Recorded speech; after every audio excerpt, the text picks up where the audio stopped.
after Black Ops.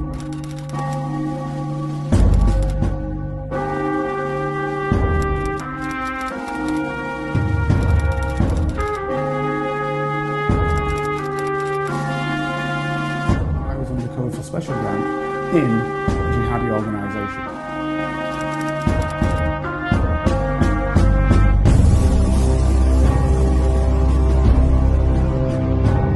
If you'd like to help Carlton keep producing the Black Spy podcast and receive episodes and information that's only available to Carlton's special Patreon agents, then you can donate as little as £3, €4 or $5 a month by signing up with Patreon. See the Black Spy podcast notes or Google Patreon Black Spy podcast and pledge your monthly amount. You can even win the opportunity to be a guest on the show. Thanks for listening. And don't forget to subscribe for free. This week's and next week's Black Spy podcast are special. Basically, I've got on one of the top actors today in the British acting profession. His name is Ashley Walters. He's well known for things like Top Boy and his Sky superb drama, which was the one he actually wrote it, called Bulletproof. And also he's a musician. So what I wanted to do was to get a lot of time with Ashley on the show. I've been trying forever and a day, and I managed to do it. Now, the reason why I'm speaking ahead of my intro is because, unfortunately, during the talk, you will hear now and then, because as you know, I work over the internet, his line was dropping out. But again, not very much. That is inconsequential, to be fair. But I just wanted to explain to listeners what the score is. So do listen to both this week's and next week, and you'll get the full feel for it. Maybe listen to this week's and then listen to next week's as well as this week's and next week's. You're going to get a fantastic show. So thank you very much for listening once again, listeners, and stay tuned. My name is Carlton King, and welcome to the Black Spy podcast, the show which shines a light on the hitherto hidden world of secret intelligence, national security, and armed governmental personal protection operations, and also looks at the geopolitical world in which we all inhabit, and to see how that secret world plays into our geopolitical world. Now, sometimes it's a lot, and other times it's quite a bit less. And what I do then with the guests who generally have an interest in the secret world in some way, shape, or means, we sort of discuss and see where the synergies are, or even just discuss the person's background. Now, with this individual, I've been waiting to try and get him on the show forever and a day. He's an A-lister, as we call actors today. His successes are incredible. He's not only that, he's also a singer in grime and rap. And also, his background is an interesting one of how he got into the game and shows determination and what you could say is true grit. So I'd like to have the honour to welcome to the show for today. It's the one and only Ashley Walters, also known as Asha D. Ashley, how are you? I'm good, Carlton. I'm good. I'm really good. You're too kind. That was a really nice intro. Thank you. It couldn't be, in fact, it could be better, but it couldn't be worse. That's what I could say about it. Yeah, it was really good. Yeah, but great. No, thank you very much for being on the show. Actually, I mean, without messing around and out jumping anywhere, can you just sort of tell us what the drugs and the everything? Violence, the drugs, the movement? So in the grime industry, was it universal and rap industry, or was it something that was in pockets and has been perceived to be universal? Which was it?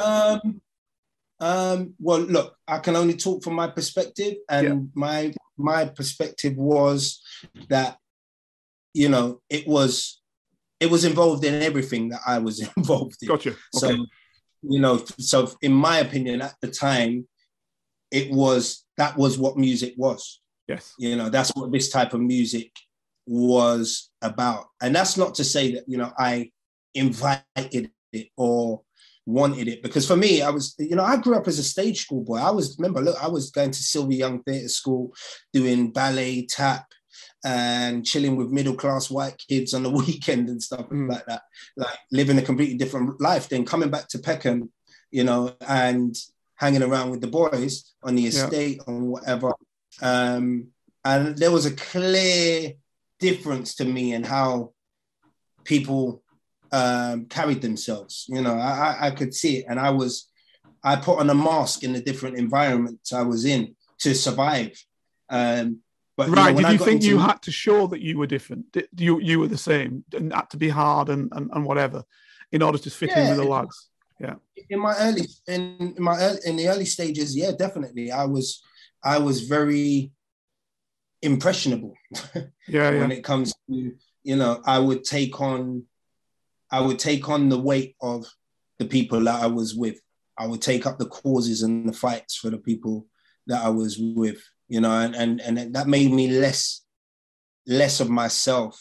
Gotcha. I guess over the years, when I started to become a man and to have my own kids or whatever, you know, that started to change. But in the early stages, I didn't want my friends from Peckham to know about my life as on stage. You know, did you think that made you look weak to them?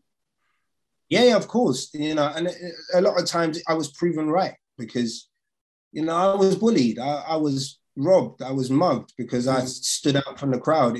You could only hide those things for so long. When you've got an advert on TV, and like we said, there wasn't a lot of black people on TV. Absolutely. But, you know, I was doing adverts. I was doing, you know, I was filming with, you know, I was filming for Lucasfilms with, like, you know, doing Indiana Jones and stuff like that. Like, I was flying around the world with my mum filming and stuff for Hollywood movies and TV shows and that. And those things would come on TV and people would see them.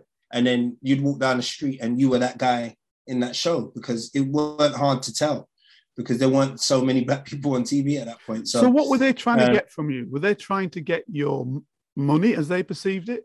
Or were they trying just to bring you down because they were jealous? Or what was the bit they didn't like? Did they not say, oh, this geezer's a success, fantastic, he's making it? But you seem to say they're the opposite. They're saying, no, who does he think he is? Is it more that way?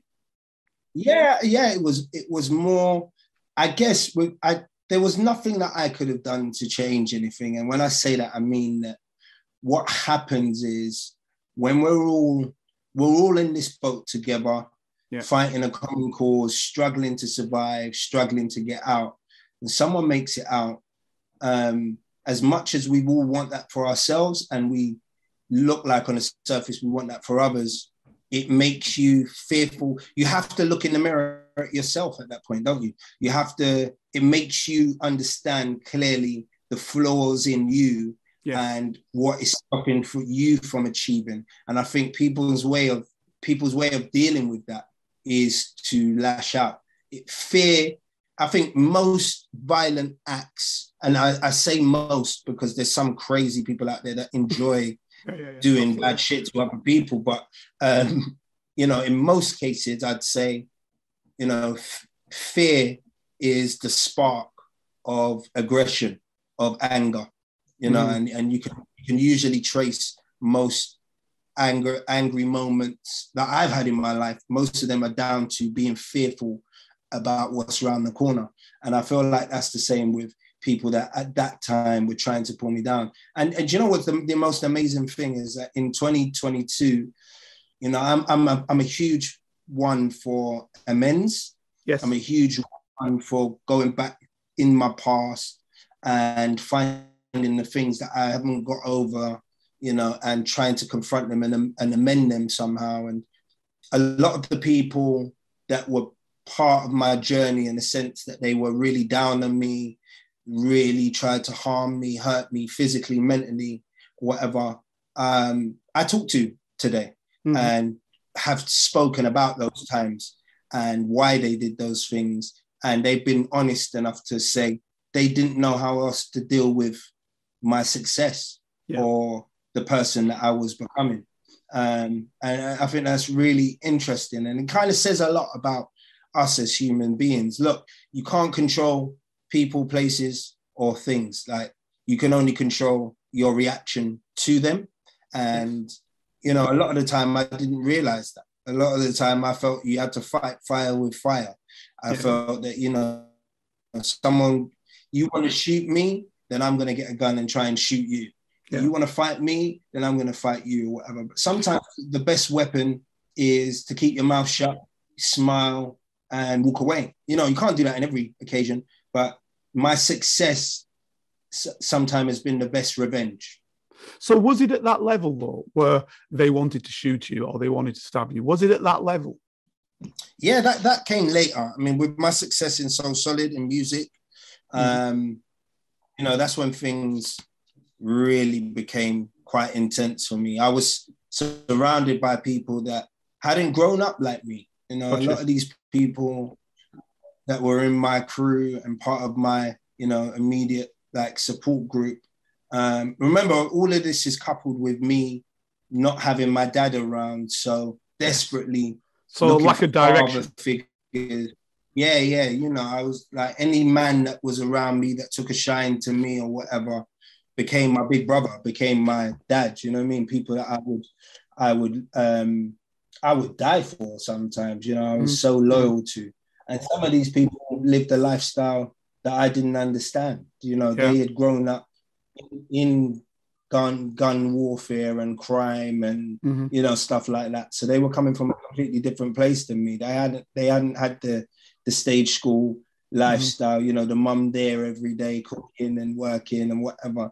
They were coming from broken homes that were a lot more broken than mine, and you know, they had destructive kind of mindsets. But so was they the were mindset, my people. because what I wanted to ask you on that one, was the mindset of these type of people that I live well today, you know, even if it means I've got to do X, Y, and Z, I'll live well today, rather than thinking I'll live okay today and live okay for the rest of my life? Do they have this sort of warped version of life that everything is on the dice all the time? Is that, or am I wrong? Am I perceiving it incorrectly? Yeah, I think it's more of a balance. I think these were good-hearted people that wanted to do better with their lives, and music was the outlet that we eventually all like commonly understood could get us out of our situation. But at the same time, your environment is your environment. If you've grown up in a world where drugs are being dealt, where guns are used to fight back, you know, and violence is used or whatever, that is your go-to, you know, that is just your go-to. And for me, that's not what I understood, but I quite quickly understood it when I lived around these people intensely for long periods of time. I adopted that, you know, it became something that I felt like, you know, well, this is how we have to live. And, you know, that ended in me going to prison. You know, it ended in me being done for the firearm or whatever that I had, because, you know, I'd lost my understanding of what was right or wrong. You know, to me, it was the right thing to do to buy a gun. Someone threatened me with a gun. You know, there was no one, like going to the police was like out of this world as a a response to that. Do you know what I mean? Because of the people that I was around. I guess to your normal person, it would be like you get threatened by a gun or whatever, you go and seek help from the authorities. But for me, it was, how do I buy a gun? You know, because the next time that happens, I'm going to shoot defend yourself. And you know, I know now in hindsight, I mean, that was the most craziest thing for me to do. I think about it on a daily basis. And I'm like, but you had success, you know, though. You had success. You've been in Lucas movies. You've been in, what's it called? Grange. What's the school one? Grange Hill. You've been in Grange Hill. You'd had success. You told me by the time you were 17, you were quite poor, though, but you had success. So did you not think I can have success again without going down the gun angle? Or just did that not come into your mind at all? No, it didn't. What come into my mind was, look, I was in a crew that we on a daily basis talked about poverty. We talked about the society, you know, the part of society that we came from, you know, the areas where we came from, where all we saw was, or heard about, was people getting stabbed, shot, you know, drugs being dealt, etc., etc. And we became like, I guess you would call us equivalent to like a correspondent on a news show for what was actually, we were in the trenches, You know, like you get these correspondents now, they're out in Ukraine. Yeah. Do you know what I mean? They're reporting on what's happening with their bulletproof vest on and their helmets or whatever to protect But it's not their life, really. That's the difference. You know, it isn't their life, but you were living the life. You were more like the individual living. Yeah, we were like the people living there, you know, but we were reporting about what was happening from an angry standpoint. Yes, in the music. Yeah, because we were saying, what are you guys doing for us? Like, what this shouldn't be going on. But to our own people, we became a target because, like I said to you before, the more successful we became, the more people around us wanted to drag us down. If we stayed on an underground level and, you know, didn't make any money from it and were just good musicians, no one probably would have cared. It was the fact that, we're number one in the charts. We've got a platinum selling album. We're touring. We're this, we're that. And then we're still, you know, driving through them same areas or hanging around in our same spots and stuff. People are... Can I ask you why you were still hanging around those spots? I mean, you've got number one album. Number one, was the deal such that you made money and you could have moved out? Or were there too many people in the band? Or what was the circumstance? There's too many people in the band, and it just didn't work like that. Like the money that's in music today is a different level compared to what it was back then. Remember, you weren't getting paid. We weren't getting paid. Like there was loads of money being put into us as a crew, you know, by record labels and such or whatever, but actually the money you were making, it just didn't equate. It weren't the sort of money that could, you know, maybe if we'd gone on tour a couple of times or whatever, things would have changed. But we never got to do that because of all the stuff and the press and stuff that surrounded our situation. But it wasn't, you know, I was still living in a flat in one of the, you know, the most deprived places in Brixton, you know, in South London. And I had to face my enemies every time I opened my door. So what would have changed that? Did you just not get the right lawyers? What would have changed that circumstance? Me personally, I didn't know anything about business at that point. Okay. I had a huge passion for music, and anything that my big brothers put in front of my face, like sign this, sign that, or whatever, I was signing it. You know, I didn't care. I was just like, you know, and years after, I realized the stuff I signed was tied me up in all sorts of crap that I spent years legally trying to get out of, you know, and had to pay for lawyers to help me. But before that point, I just saw someone said it, you know, here's a check for 60 grand, sign this. I just wanted the 60 grand, you know, I just wanted to feed my kids and do whatever I was doing. And that was all, you know, that was important for me. So I think it's, you know, it was just a lack of guidance by our management and whatever. And don't get me wrong, there were people in the crew that understood all that stuff from that age, that were doing the right things and did, you know, take the right routes and take time to get lawyers and people involved or whatever. But I was a lone ranger. I didn't take advice or whatever from my family or anyone like that. I just kind of did what I was told, really. I was loyal and did what I was told. And, you know, only in hindsight, I knew that was the wrong thing to do. So loyalty to you was very important at that stage. Very, very important. Yeah, and still is, man. It still is. Right. It's a big part of how I live. But I'm no longer loyal to a fault, you know. And that's I hear what you're saying. That's you know, I clearly understand. Like, look, a great businessman isn't one that can always wins, you know, but they're one that understands when they've lost, when to throw in the towel, you know, so they can live to fight another day. And that's kind of how I move right now.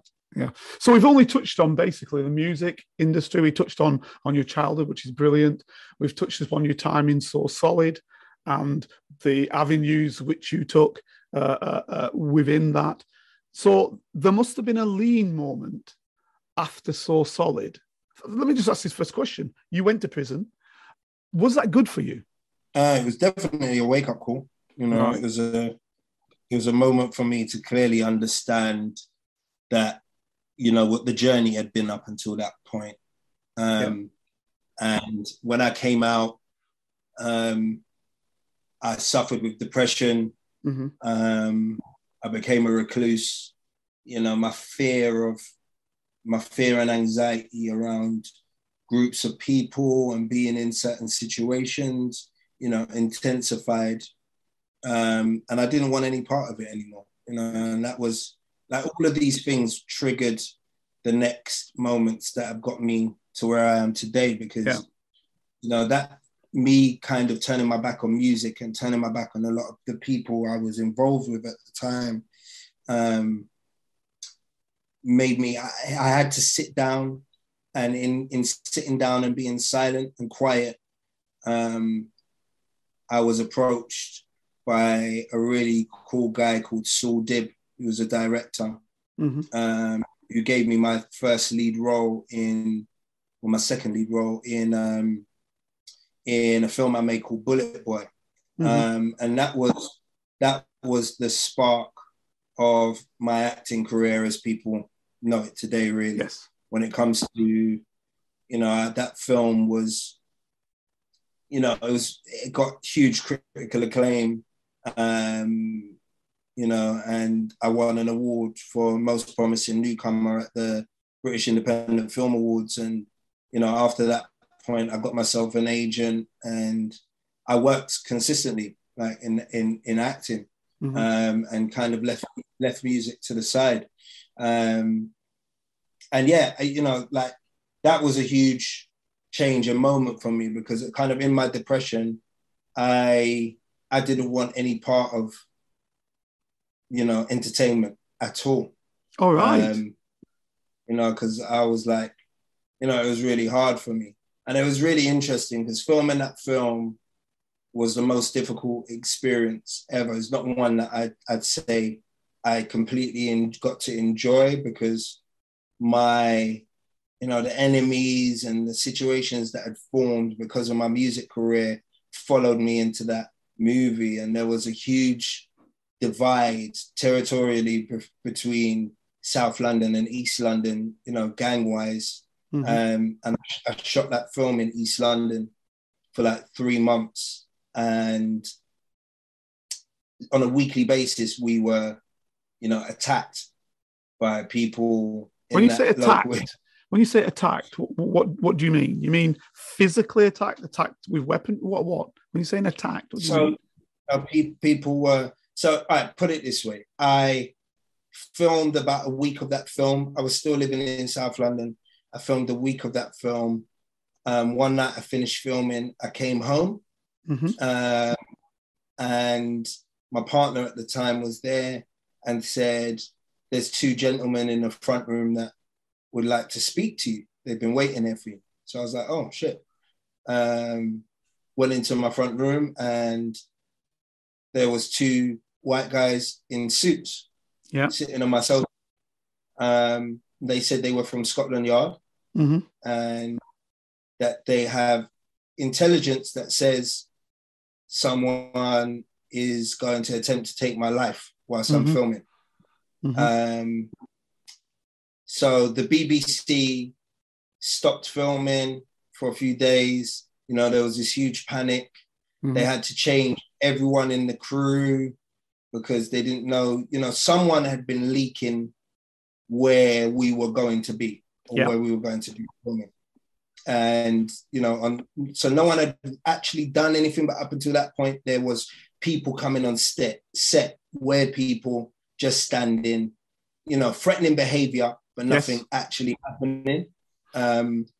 So yeah, from that point, I was assigned, I don't know who they were, but they were security that... Some private guys from BBC. Yeah. So, you know, from the BBC, that apparently, you know, the BBC told me these guys are really good. They are, you know, they protect our journalists in Iraq and wherever else or whatever. And they were assigned to me. And then from that point, it became Mission Impossible every day. Like it Yeah. You know, they gave me a bulletproof vest I had to wear under all my costumes every day when I was filming. Mm-hmm. Any location we were in, they would go in, check it out first, tell me how to climb down a drain pipe, if there's a code red, this, that, whatever. You know, there would be a decoy person dressed in the same clothes as me in another car. So, you know, you try and use decoys and stuff. And, you know, it was intense. Like, you know, every day going to work feeling like shit. Like, I might get shot just for making this film. Do you know what I mean? It was like, it was hard. So it was hard to enjoy the experience. But saying that, making the film, the success it had, how much people loved it, changed my life from that point on. So this rivalry is at such a level that the people are going to take on folk who they know have got the BBC around them. Obviously, that's Operation Trident, the guys who came to you from the yard, which is a firearms unit, funnily enough, run by a black guy at that time, in the era you're talking about, probably, when I think about it. And so they're obviously duty bound in a sense to inform you, because they have intel to say that this is what we see for you. But are you telling me, with all of that behind it and realizing that the BBC is there and that maybe they do or they don't really understand the police are involved, but the bottom line, they'd still come at you? Is it that type of intensity in this? Because this is more than postcode, obviously. Yeah. How does it get to this level is what I'm asking you. I don't understand, how has it got to this level?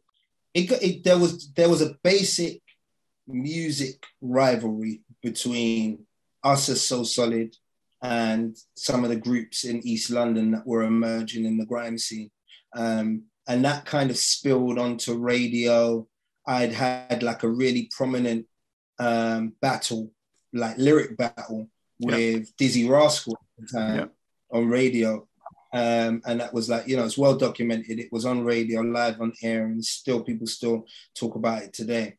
And the fallout of that was, you know, a territorial sort of Biggie and Tupac sort of, you know, explosion, where you, as South Londoners, you didn't go to East London because of, you know, that vibe.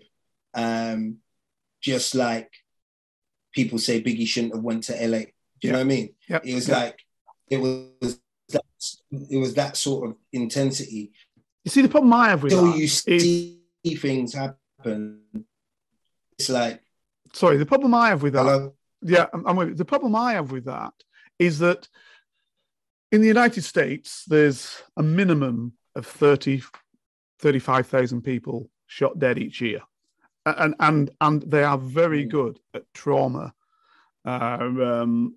medical aspects. So if they weren't that good at dealing with trauma, you'd have double that figure.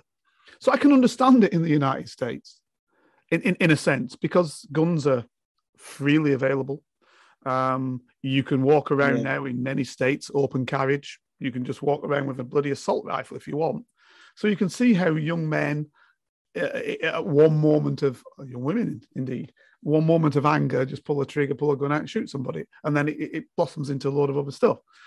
In the UK, I find that much more difficult to see why, other than the perception that we're copying the United States. Yeah, I get where you're coming from, but you know, and it's real for you that's inside. Don't get me wrong, because it's actually happening to you. From my perspective, it was just some troubled people, because in my, you know, I can't imagine wanting to hurt someone I don't know, or do you know what I mean? I just don't get it. I don't get that. But some people's mentality is different, and I've seen that growing up over the years. And like, all I know is that it was intense, and that there were times where, you know, I was being dragged. I would be shooting a scene, and these guys would be whispering and talking to each other around me, dotted all over the area on corners and stuff like that. And people would be approaching, and they'd throw me into a car and drive off at 60, 70 miles an hour, you know, pushing my head down and stuff until we were in like an open field, you know, and then tell me after, yeah, there was a bit of trouble coming or whatever. And it's like, that was my day to day. This is serious. This is absolutely serious. They clearly want to kill you. I mean, I'm just looking at I'm stepping back a little bit and saying, what is the reason for it? Look, if Trident is coming to you saying people are wanting to kill you, they're not telling you that for no reason. It's fact, right? So my point is, as a community, how have we got to that? That's the point I'm making. Yeah, I mean, and I get your point completely. And it's been something that all I've been able to work out or put it down to now is jealousy, fear, can do some crazy things to people. You know, it really can. And I guess I think your point is right, because I guess the what they call it, the emulation, the idolization of American culture at that time of gangster rap and whatever, you know, was very high. Yeah. You know, everyone wanted to be Jay-Z, everyone wanted to be Biggie, everyone wanted to be Tupac. Yeah. And those things have huge influence, but I refuse. There's part of me that still refuses to believe that, you know, I even get told from Top Boy that we're glamorizing violence and we're making people want to sell drugs and whatever. And like, I'm like, if someone is going to watch a TV show and it's going to make them want to be a gangster and sell drugs, then I think they were going to be a gangster and sell drugs anyway. That's my opinion. You know? I can't see a piece of music influencing someone to go and kill someone, or, you know, and if that is the case, then you can go into Waterstone's bookshop now and see books about gangsters, you know, biographies or books that have got, you know, Kalashnikov as the picture on the front or whatever. Are those books doing the same thing? You know, I think they do. Personally, I think they do. I think the John Wayne movies did the same. I think they do. I think a whole load of movies do. But I don't know how you can prevent that, because I think it's sexual, it's sensual, it's funky, it's idealistic, and if you're growing up, and I think you need to have the right society for it. So if you're growing up in the United States where the only thing that matters is money, forget everything else. They're not going to ask you where you got your money from once you got it. Then, of course, if you can see that route like that, maybe it looks a sensitive and a sexy route and a route that you should take. In Britain's a little bit different, of course. But, of course, you can play the same game. If they say, you know, I've got sat outside a beautiful vehicle, you're never going to get that vehicle working, doing this, and this. It isn't only that that's what's making them. It's that they see a road. And if the road then becomes quasi-acceptable, because it's been put, maybe then they do. Now, with Top Boy, the one thing that you've done, I think, superbly, and I want to get onto this sort of stuff with Top Boy, is actually it's not going swingingly well for the guys, is it? At the end of it, they're all paying a price. You know what I mean? And that's the beauty of Top Boy, I think, personally. Everybody's paying a price. Yeah, it's humanization, but I think you hit the nail on the head when it comes to, so, all right, cool. I think those books, those films, that music or whatever becomes a part of the journey. But I think what we are conditioned to forget is the position that we're put in as people already. Correct. Do you know what I'm saying? Correct. So look, if my white middle-class friend from Chelsea watches Top Boy, it doesn't make him want to go and deal drugs. Look, it's just a dream. It's a show to him. Just a dream. Yeah, exactly. It's I can live that. I live it vicariously. I live it through you. Correct. You know, right? Correct. Through watching you or whatever.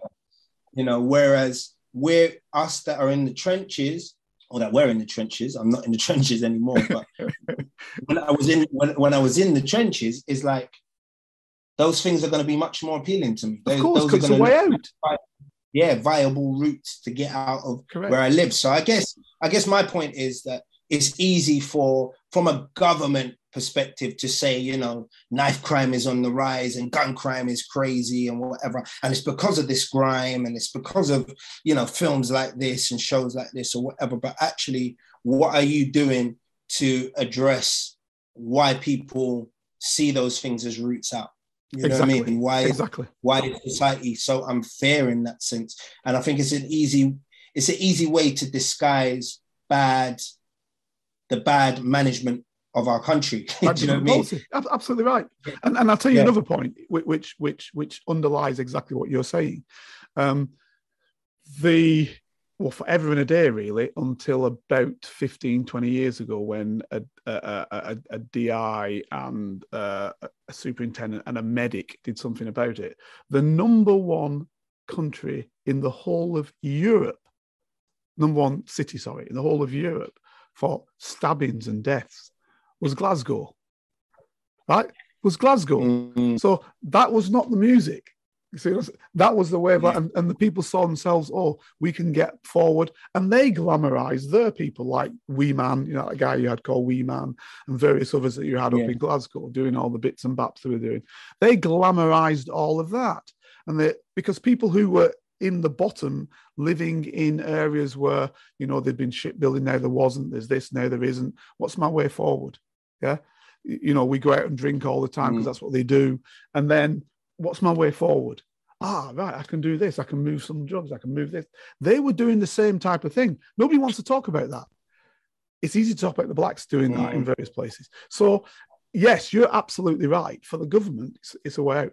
What you need to offer the working people is options. And I don't think we've done enough of that. Yeah. So I'm not down on your programs. For me, I think the programs that you produce are entertaining programs. And I'd go a step further with Top Boy. So I'd see Bulletproof and I see, okay, I'm a professional in that arena. So I'd see it just as entertaining. But when I go to Top Boy, I see it more than that. I see it, you know, dramatically strong. And I also see the message in it that you will pay a price for this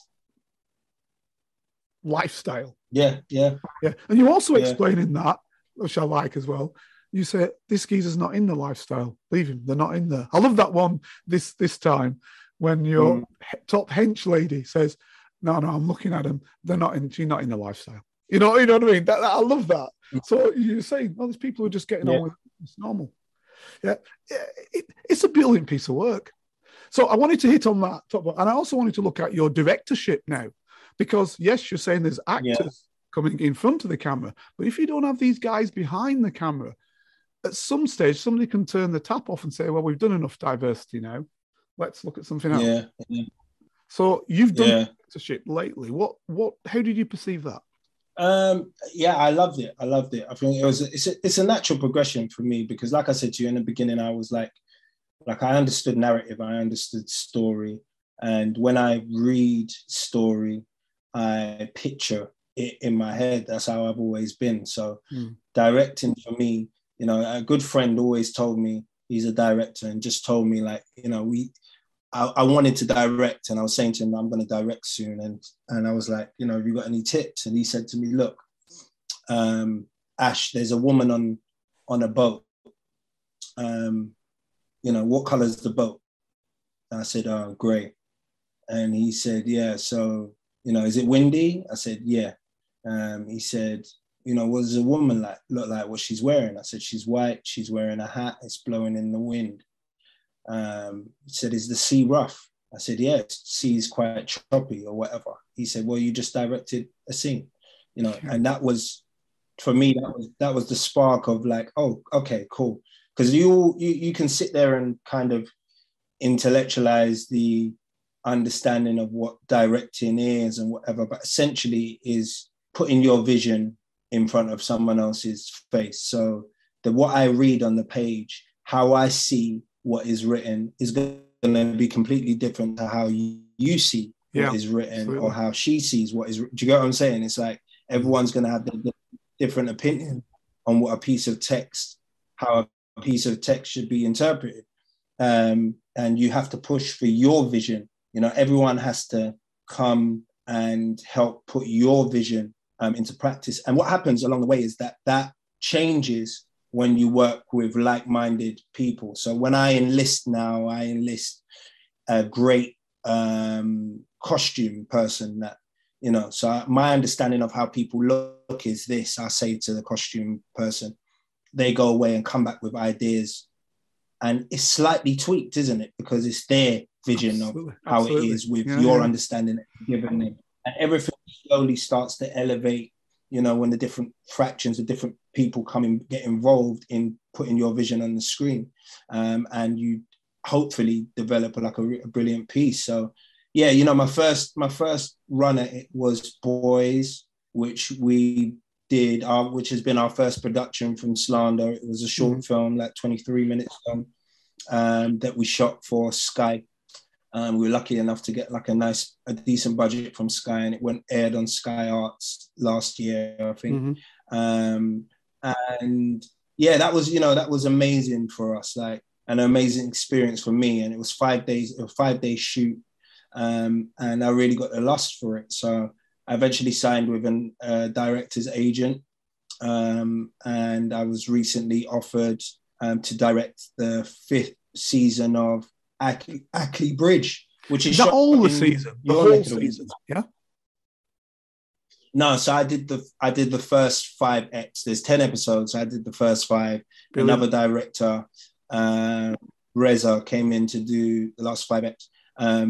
And yeah, you know, that was an amazing experience. I spent 3 months in Yorkshire, up in Halifax, just shooting this show that is like so far removed from, you know, Top Boy or anything like that I've done, you know. So, but Ackley Bridge is a show about, you know, it's a kid, essentially a teen drama slash comedy that's set in a school called Ackley Bridge, where the Pakistani community and the white community have had to join together in one school, and it just deals with the cultural difference between them both, you know, through a light-hearted comedic perspective. And that was, you know, it was amazing for me to do that, because there's some well-seasoned actors in there. At any one time, you're shooting with like, you know, up to 100 people, because of the, you know, it's a school you're shooting in, so there's loads of background actors, and there's like 13 to 15 main cast, and sometimes they're all in one scene. Do you know what I mean? So it couldn't have got any harder for me for my first major job. You know, I also had to shoot with a dog for the first 5 episodes as well. Like, you know, animals, kids, craziness, the whole mixture. And the pressure is intense, and, you know, there's a lot of demand on you. There's a lot of time restraint, you know, so we shoot in like 7 pages a day, which in TV world is a lot. You know, it takes a lot of time. And yeah, so it was amazing, but I walked away from it wanting to do it again. And I'm being offered a lot of other films and TV shows at the moment. Brilliant. Kind of weighing up, but you know, my lust for telling stories, and like you said, as a Black man, being behind the camera, you know, being the writer, being the producer, is pushing me forward, because not only is it great for me and rewarding, but I think going forward is going to, you know, continue the diverse approach that our industry is taking right now, and put us in positions where the tap can't be turned off at some point. And I think, yeah, you know, people have been pioneering this for time. One of the greats, I think, is Steve McQueen, is like an amazing, an amazing man for the stuff that he's been doing. And you know, I've got a lot of respect for him, and Chiwetel Ejiofor, and, you know, just people like that I've always kind of dedicated themselves to kind of elevating the industry and the Black film and TV industry. I mean, how easy is it to first and foremost, get the role of a director? Because I guess with it comes a whole lot of monetary, fiscal constraints in terms of, as you said, the timings. This must cost. So you've got to work out them in terms of, can I use this? Can I use 10 cameras? I'm guessing, I don't know. 10 cameras. Can I use 4 cameras? What where do I get this guy from? When you were getting protected, that's all part of the money that this director must look at. So, right, so for this guy, I've got a protection team who's got to look after him. This is all done by the director, is it not? No. On the whole, so you have a producer, you'll have an executive producer, right, a producer, and a line producer. And the money, how the money is spent falls on the line producer. So the director will have contact with those people, but essentially they're protected by a team to the point that they solely have to focus on creativity. Right. I didn't understand that. Not what happens with the money. So I can be a director on a show. Look, it just depends on, all right, let's say, we've got something coming up, right? I don't know whether you want to talk about that or not, but I won't mention what it is or whatever.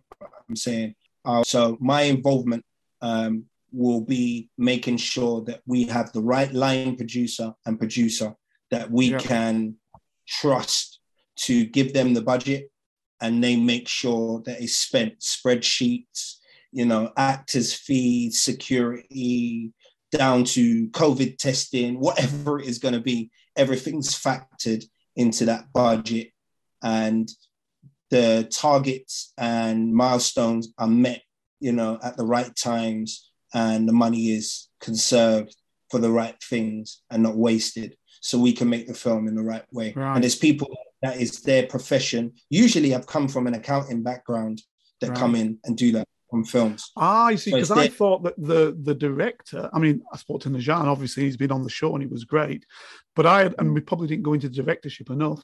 I thought that the director basically had to take consciousness of all of that, and could actually say, oh, I need more money to do this. But what you're saying is he can't. That's set aside, and they're saying, this is your budget. It's set aside. Look, there's always a conversation to be had. So on Ackley Bridge, I'd always go to the line producer and go, look, I need 2 cameras for this day. Well, we haven't budgeted for that on that day. But, right. And I'm like, well, I need it. Like, otherwise we're not going to finish the day on time. I'm not going to be able to get the shots I want, and it's going to compromise the success of the show. Mm-hmm. At that point, they've got to make a decision internally. But if I was directing something that I'm also executive producer on, it's a lot easier for me to get that through. Do you understand what I'm saying? Gotcha. So, no, I understand you. Yeah. So it varies from job to job. But when you're coming in as a director into a show like Ackley Bridge that has already lived for 5 years, and has producers and people that work on it, you are essentially going in there, your first interview or whatever, and they're interested in having you. You make it very clear to them, this is what I'm going to need if you want me.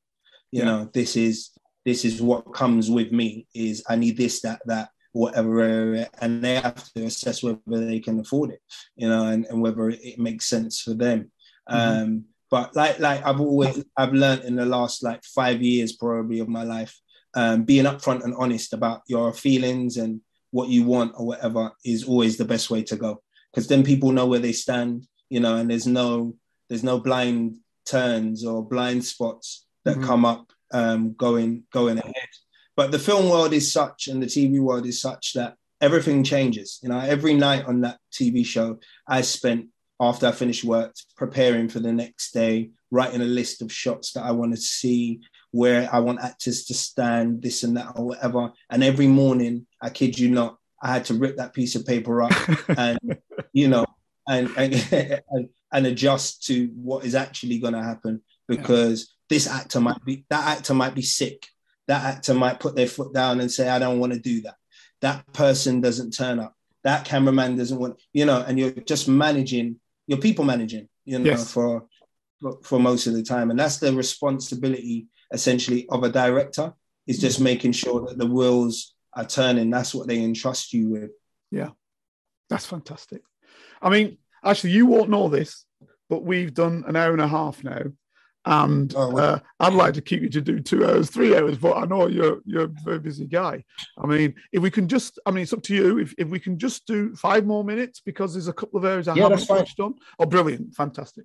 I haven't touched on the movement into the first Top Boy. And the reason why I'm saying this, you did Bullet Boy, then you got a Top Boy, which was only a 4 episoder, wasn't it? Yeah. Now, I mean, you shone in that, and what I wanted to hit on was 2 things. You then got the second season, which made sense, but I don't understand why it was then stopped, because you were not quite, you were very popular. So can you just touch on that a little bit? So what happens, I didn't know for many years, but then I've kind of been more of a producer now. I've worked out with commissioners how things go. So what happens is, you have a successful show like Top Boy on Channel 4 will be commissioned by the head commissioner at Channel 4 at the time. That becomes their baby, And when a new commissioner comes in, which is what happened just after our second season, that commissioner doesn't want anything under them that is not part of their success journey. Oh, come on. Well, it's how it goes. And they kind of want to make their own stamp. And, so even a successful program like Top Boy, because it wasn't theirs, they're not going to run it through. Are you saying that's how the industry is? Sometimes that's how it goes. I mean, I'm not saying all the time, but to my knowledge, I've seen a lot of shows that are doing really well that could have gone on further, but, there's a change of hand, and that person wants to set their own stamp, make their own mark, and bring their own shows in. And your show becomes less attractive to them. And unfortunately, that's what happened. And you know what? It's incredible, and it's sometimes it's crazy to think that people would do that, but that commissioner role is short-lived in a lot of cases. So you'll find, if you do your research, that commissioners will be in a place they'll go to BBC, be there for 2-3 years, and then they'll be at Netflix, then they get headhunted, they'll go to Amazon. Like, they move around, they really move around. So, it happens a lot in this game. So I can see why then that they don't want other people's, because they want to be able to prove for the next move that they've put something in place themselves. Right, exactly. That's what it's all about for them. And you have to understand, everyone's got their own agenda. They're not necessarily the most creative people. They're genius in what they do because they can see what will work or whatever, and that's why they're in their position. But they're not writers, they're not actors, they don't have emotional attachments to the projects like the viewer does, or maybe the actors, the creators of shows. So, their job is to essentially, they have a budget for the year. I've got 30 million. I need to make 10 shows. What am I going to pick? Do you know what I mean? Yeah. And my bosses are going to be checking that all of those shows made their money back and more. So we're in profit. It's a business to them. At some point it stops being, this is about the art and creativity or whatever, and becomes, what's going to work, what audience watches our channel, what do they want to see, what's going to work. So, which is why sometimes Nags and I will be traipsing around London, going into offices, sitting down with, some of the biggest commissioners in the UK and around the world, pitching our shows that mean so much to us. And they tell us, not really for us. It's disheartening sometimes. And sometimes you're like, are you stupid or something? Like, can you not see how good this show will be? And you commissioned that piece of crap last year that we watched on your channel. How could you not want this or whatever? But the fact is, they know what works for them and for their audience, what their audience would see. So incredible. So that's how Top Boy came off the rails. Now, can you tell me the incredible story of how it came back onto the rails? Yeah, it had been gone. Social media was growing, YouTube and stuff was growing. And, I was getting asked pretty much every day on social media by someone or people, when's Top Boy coming back? We love Top Boy, etc. I think around that time, Netflix licensed the 2 seasons that we'd already done, and they went on to Netflix for people to watch again, because you couldn't watch them anywhere else. They'd only been on Channel 4. And then I woke up one morning and I saw my face posted on Drake's Instagram, I think it was. Right. And he just, and he obviously, he was a fan of the show at the time. I got to ended up talking to him, and then mainly talking to his management. And they were really like, when's the show coming back? And if it's not, how can we help you bring it back? And I became a middleman at that point and put him in touch with the people that owned the show, because I was only an actor in it. I wasn't a producer on it or anything at the time. And I let them do their work. And I think, maybe just less than a year later, I got a call from the guys at Cowboy, Ali and Charles, who are the producers behind Top Boy, and Ronan Bennett, who's also the writer.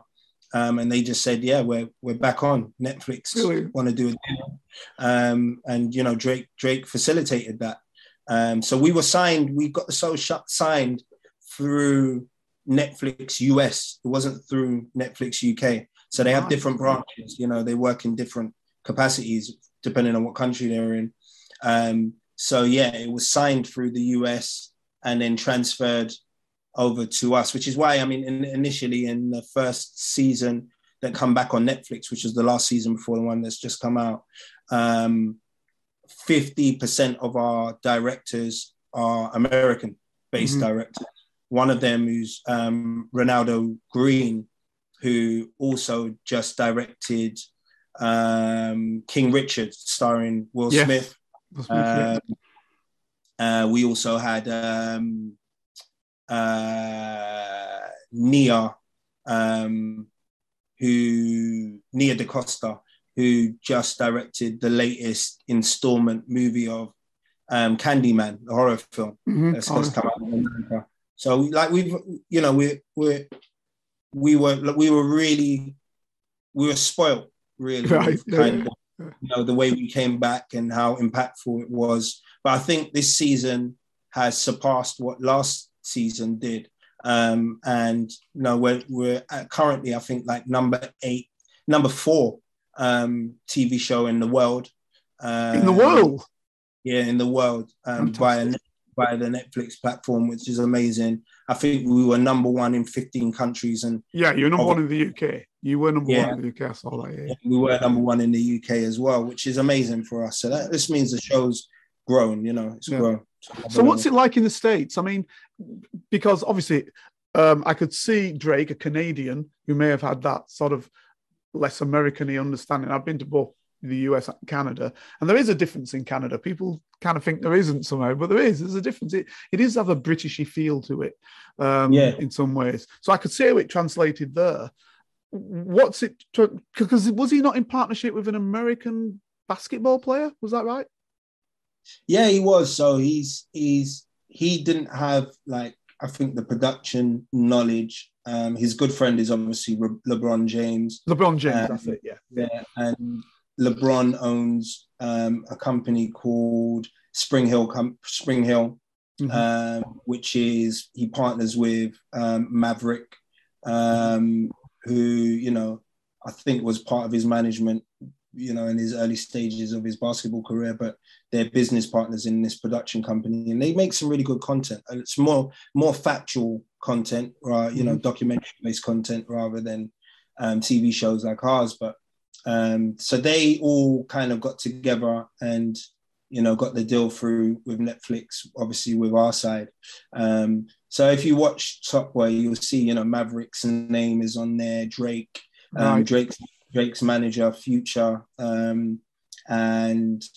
you don't see LeBron James's name on there. Right. But I think that was a decision made by LeBron, just to, he didn't. Yeah, didn't want it. Yeah, well, I just think sometimes it takes away the attention, you know what I mean? And, gotcha. And he's quite a focused person in what he's doing. But yeah, and nevertheless, he's had, like, huge involvement behind the scenes in pushing the show for us and raising awareness for the show in the States. Because that was my question, you see. In the States, number one, do they understand the accents? Do they understand the way things function? So, example, there's a scene, which is a good scene, this year, whereby I always forget her name. You're number two now. She's kind of risen above Solly, hasn't she? Yeah. Jax, superb. She's superb. She's superb. Anyway, Jax is in the car and she's told to get out of the car by police. And she says no, and the geese say, no, what are you doing? Now, an American can't understand that. An American said, well, hang on. Police have said, get out of the car, put your hand on. And they're all waving their hands around, because they'll be thinking, they're waving their hands around, they're going to get shot. Yeah, I get it. I mean, look, I think. But it's realistic for Britain. In Britain, you can do all of that. So I was wondering what the American audiences think of that. It's real, As far as I can see, the American audiences love the show. It's developed a huge understanding of the culture over here, whether that be music, whether that be street life, whether that be clothes, just like all of it is kind of, you'll find in Top Boy. And it's become, put it this way, if most people I know that go to America, the minute an American hears their English accent, they assume, they say, Top Boy. Yeah. That is their understanding of London street life. Yeah. Their understanding of it has come through Top Boy. And a lot of musicians from the UK that I know frequently go to America to do business and whatever, have said how much the show has elevated people's understanding out there and made it easier for them to do work and to work with other artists out there. Because before Top Boy, it was Hugh Grant, Notting Hill, Pride and Prejudice, stuff like that is what we sell. Is usually period drama and real, middle to upper class kind of life that we sell, that they buy into, because, they understand England is the home of the Queen, royalty. Do you know what I mean? It's like, absolutely.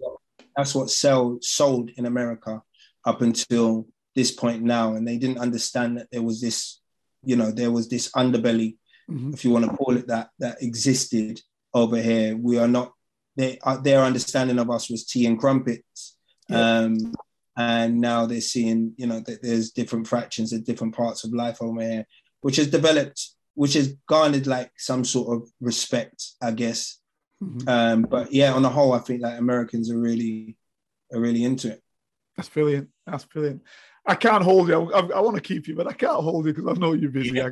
I've got to jump into another meeting. I got it. No, listen, mate. Thanks very much for doing much more. Just tell me a little bit for the people listening about your new record, because I think that's right for you to say that. And then I'll thank you for your time. No worries. Yeah, so I've got a new single out at the moment. It's called Surgeon.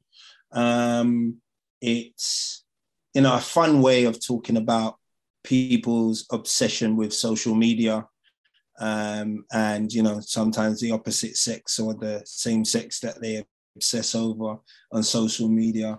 So it's my way of playing with that. Produced by a really brilliant UK producer called Tech, and featuring Splurge Boy T of the Splurge Boys. Single's doing really well. The video's out now on my YouTube channel, Ashley Waters, and you can get the single on any digital platform that you use or you frequent. So yeah, Surgeon out now. Have a listen to it. I've got an EP dropping end of this month, and some showcases coming up. So if you want to stay, informed, then keep having a look at my my Instagram or my Twitter or whatever, which is all just Ashley Waters. Great. So you came back to your first love, you came back to the music, as well as doing very, very well in other issues. Ashley, listen, thank you very much, my friend. You have given the listeners a superb knowledge about what went on, how life was, how you made it through into this world, this rarefied world, to be fair. of acting at your level. Yeah. And you also spoke, I thought, very, very, very, very, very insightfully about, what it was like growing up as a youngster and the pressures that there are on you to act in one way or another. So thank you for all of that, Ashley. Thank you, brother. Appreciate you, man. All right, my friend. Thank you very much. And ladies and gentlemen, you'll see and hear the show once again next week. If you'd like to help Carlton keep producing the Black Spy podcast and receive episodes and information that's only available to Carlton's special Patreon agents, then you can donate as little as £3, €4 or $5 a month by signing up with Patreon. See the Black Spy podcast notes or Google Patreon Black Spy podcast and pledge your monthly amount. You can even win the opportunity to be a guest on the show. Thanks for listening, and don't forget to subscribe for free. Here is a working class spy telling his stories, the secrets, the lives of spies. Feel free to message Carlton King on all socials and give this show 5 stars on Apple iTunes and subscribe so you never miss a single episode. For your ears only. I was a member of Her Majesty's Secret Intelligence.